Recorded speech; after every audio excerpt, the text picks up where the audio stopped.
Isha social society ने समाज के वंचित लोगों की मदद करने का बीड़ा संभाला है। 20 मार्च 2024 को इसकी स्थापना की गई, जिसमें सोसाइटी के कार्यकर्ताओं द्वारा अनेकों समाज सेवा के कार्य किए गए। इसी कड़ी में एक और जनसेवा का कार्य इसी सोसाइटी ने संभाला। ईशा सोशल सोसाइटी की ही कार्यकर्ता रवीना भावरिया के पिताजी के जन्मदिन के अवसर पर ये समाज सेवा का कार्य किया गया, जिसमें निराश्रितों और बेसहारा औरतों के आश्रम में सब्जियां दान की गई, जिनको खाकर बेसहारा महिलाओं के पोषण स्तर में सुधार होगा। साथ ही कई और तरीकों की एक्टिविटीज़ भी कराई गई। इन सभी एक्टिविटीज़ में सारी महिलाओं ने बढ़ चढ़कर भाग लिया, जिस दौरान महिलाएं काफ़ी खुश दिखाई दी। साथ ही महिलाओं का कहना था कि उनको ऐसे कार्यक्रमों की समय समय पर ज़रूरत पड़ती रहती है।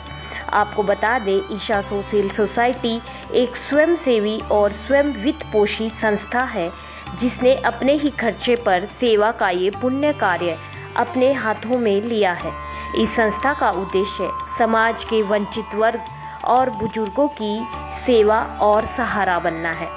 ईशा सोशल सोसाइटी का हमेशा से ही उद्देश्य ये रहा है कि वो समाज सेवा और जन सेवा के कार्य इसी तरीके से करती रहे।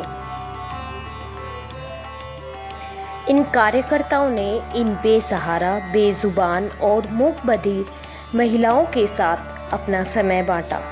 इस तरीके से महिलाएं काफ़ी खुश नज़र आ रही थीं।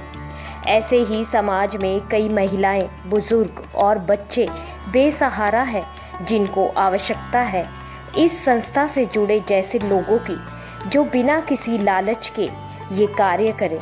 बस जनमानस की सेवा में ही ये पुण्य प्राप्त हो सकता है, जो इस संस्था ने शुरू किया है, जो हमेशा से ही समाज सेवा के कार्य से जुड़ी रही है और आगे भी इसी तरीके से समाज सेवा के कार्य से जुड़ी रहेंगी। इस तरीके से ये संस्था आगे भी ऐसे ही कार्यों के लिए काम करती रहेगी और इस संस्था को आवश्यकता है ऐसे लोगों की जो इस संस्था से जुड़े और ऐसे समाज सेवा के कार्य में संलग्न हो।